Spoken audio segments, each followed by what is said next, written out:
جب انسان مر جاتا ہے تو اس عالم سے منتقل ہو کر عالم برزخ میں پہنچ جاتا ہے، خواہ بھی اسے قبر میں بھی نہ رکھا جائے یا آگ میں بھی نہ جلایا جائے۔ رسول اللہ صلی اللہ علیہ وسلم نے فرمایا، جب نعش چارپائی وغیرہ پر رکھ دی جاتی ہے اور اس کے بعد قبرستان لے جانے کے لیے لوگ اسے اٹھاتے ہیں تو اگر وہ نیک تھا تو کہتا ہے مجھے جلد لے چلو، اور اگر وہ نیک نہ ہو تو گھر والوں سے کہتا ہے ہائے میری بربادی، مجھے کہاں لے جاتے ہو؟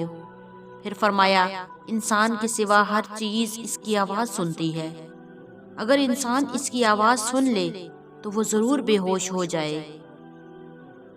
موت کے بعد سے قیامت قائم ہونے تک ہر شخص پر جو زمانہ گزرتا ہے اسے برزخ کہا جاتا ہے۔ برزخ کے لغوی معنی پردہ اور آڑ کے ہیں، چونکہ یہ زمانہ دنیا و آخرت کے درمیان ایک آڑ ہوتا ہے، اسی لیے اسے برزخ کہتے ہیں۔ چونکہ عام انسان اپنے مردوں کو دفن کیا کرتے ہیں، اسی لیے احادیث شریفہ میں برزخ کی راحت یا عذاب کے بارے میں قبر ہی کا لفظ آتا ہے۔ اس کا یہ مطلب نہیں کہ جن انسانوں کو آگ میں جلا دیا جاتا ہے یا پانی میں بہا دیا جاتا ہے وہ برزخ میں زندہ نہیں رہتے۔ دراصل عذاب و ثواب کا تعلق روح سے ہے، اور یہ بات بھی یاد رہے کہ اللہ جل شانہ جلے ہوئے ذروں کو بھی جمع کر کے عذاب و ثواب دینے پر قادر ہیں۔ حدیث شریف میں وارد ہے کہ پہلے زمانہ میں ایک شخص تھا، اس نے بہت زیادہ گناہ کیے۔ جب وہ مرنے لگا تو اس نے اپنے بیٹوں کو وصیت کی کہ جب میں مر جاؤں تو مجھے جلا دینا، میری راہ کو آدھی ہوا میں اڑا دینا اور آدھی سمندر میں بہا دینا۔ یہ وصیت کر کے اس نے کہا اگر خدا مجھ پہ قادر ہو گیا، اس نے اس کے باوجود بھی مجھے زندہ کر لیا تو مجھے ضرور بالضرور زبردست عذاب دے گا جو میرے علاوہ سارے جہانوں میں سے اور کسی کو نہ دے گا۔ جب وہ مر گیا تو اس کے بیٹوں نے ایسا ہی کیا جیسے اس نے وصیت کی تھی۔ پھر اللہ تعالیٰ نے سمندر کو حکم دیا کہ شخص کے جسم کے سارے ذروں کو جمع کر دے۔ سمندر نے اپنے اندر کے سارے ذروں کو جمع کر دیا، اور اسی طرح ہوا کو حکم دیا، اس نے بھی اس شخص کے جسم کے سارے ذروں کو جمع کر دیا۔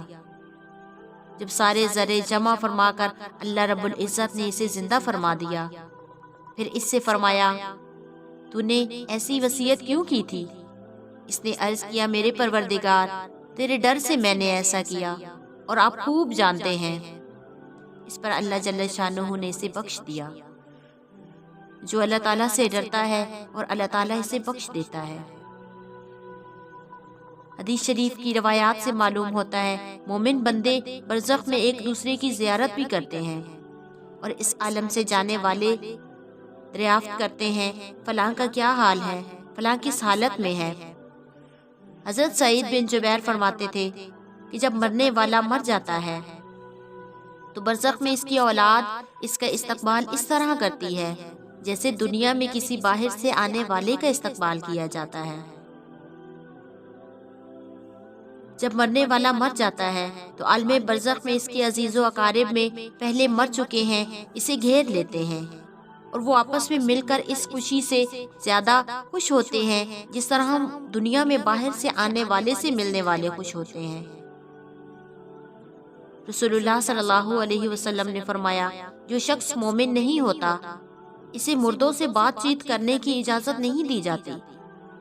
کسی نے عرض کیا یا رسول اللہ صلی اللہ علیہ وسلم، کیا مردے کلام بھی کرتے ہیں؟ ارشاد فرمایا ہاں، ایک دوسرے کی زیارت بھی کرتے ہیں۔ واللہ اعلم۔